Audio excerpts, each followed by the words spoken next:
ঘুমে আসলাম ঘরের মধ্যে, মা তারা বাড়িতে আসলো না, তারা কাজের লাগিয়ে গেছে গিয়া আমার বোনের বাড়িতে। তো আমার স্কুলের টাইম আইসে না দেখে আমি ঘরেই ঘুমে আসলাম, কই টাইম আইলে স্কুলে যাই রেডি হইয়া মোবাইল টিপতেছি, ঘরে ঘুমাই ঘুমাই। তো লোকটা আইসে আমার ডাক দিছে, ঘরে ঢুকেই ডাক দিছে, বিছানা থেকে একটু সাইডে দাঁড়িয়ে কইছে অনন্ত আমার জল দে। তো জল দেওয়ার কথা কইতে আমি উঠছি, মোবাইলটা লোকটার নাম নিতেশ নাথ।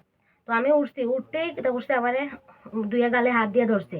তো আমি দুবেটা করে আটি সরাইলি, সরাই আমি রান্না করে গেছি, গিয়া জল নিছি।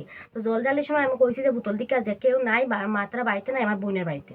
তারপরে জলটা খাইছে, অর্ধেকটা খাইছে, অর্ধেকটা উঠান দিকে নিয়ে ফালাইছে। ওই সময় মনে হয় দেখছে কেউ আসেনি, তো কেউ তো দেখছে নাই। তারপরে আমি আইছি, মানে গ্লাসটা দিতে হই, আমি দেখতেছি জানলা দিকে দেখতেছি আইতেছে, গ্লাসটা দেওয়া লাগে। তো আমি গেছি বাইরে, গ্লাসটা দিতেই ফট করে আমার বুকে খাবলানো ধরছে। তারপরে আমি 2-3 বার মা করে ডাকছি, তারপরে লোকটা ছাড়ছে, জোর জবরদস্তি করতেছে আমার সাথে, হাতে টানাটানি করতেছিল। তারপরে জোর জবরদস্তি করতেছে, এমনি আমি কইছি যে মা করে ডাক দিছি, তারপরে আমার হাতটা ছাড়িয়ে ভাগছে লোকটা, হাসতে হাসতে গেছি গা লোকটা। তারপরে তুমি কোন সময় জানাইছো মা বাবাকে? তারপরে লোকটা দেওয়ার পরে আমি কান্নাকাটি করে করে মার এখানে গেছি। তো এখানে আরো অনেক লোক আসতো, তো গিয়া মা তারা কইছি।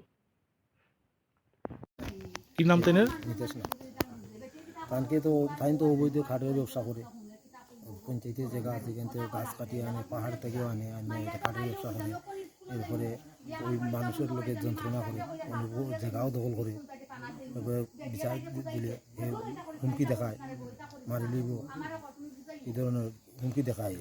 এরপরে মানুষের গরু ঢুকে যায়। এরপরে ওই মেয়ে লুকিয়ে দেখলে গামছা গোলাত বান্ধিয়া আর ঝাঙ্গি ফুরিয়া মেয়ে লোকের সামনে দিয়ে যায়।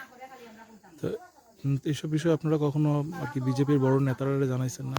আমরা জানাইছি না, এখন জানাই কি জানতাম, আমরা তো ন্যায্য বিচার পাই না, ঠিক জানতাম।